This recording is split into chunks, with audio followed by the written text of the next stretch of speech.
आत्ताच नुकत्याच 12वीच्या परीक्षा संपलेल्या आहेत.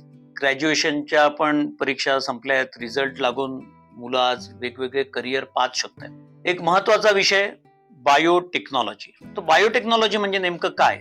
आज 21st सेंचुरी मधली सगळ्यात ऍडव्हान्स टेक्नॉलॉजिकल डिग्री आहे. Biotechnology is the science dealing with the genetic materials. वेगवेगळे डिग्रीचे प्रकार आहेत. BSc MSc बायोटेक्नॉलॉजी मध्ये आहे, बीटेक एमटेक बायो इंजिनिअरिंग मध्ये आहे. बायो मेडिकल इंजिनिअरिंग हा त्याचा तिसरा आस्पेक्ट आहे. फ्युचर स्कोप मध्ये प्रेस्टिजियस गव्हर्नमेंट जॉब्स मिळू शकतात. प्रायव्हेट ऑर्गनायझेशन्स मध्ये तुम्हाला नोकरीची संधी मिळू शकते, रिसर्च करण्याची संधी मिळू शकते. म्हणजे वर्किंग सेक्टरमध्ये जर करिअर करायचं असेल तर त्याला जे काही स्किल सेट लागतात हे तुम्ही ग्रॅज्युएशन करताना तुम्ही प्राप्त करून घेऊ शकता आणि तुमचं फ्युचर करिअर गोल्स तुम्हाला याच्यातनं अचीव्ह करता येतील.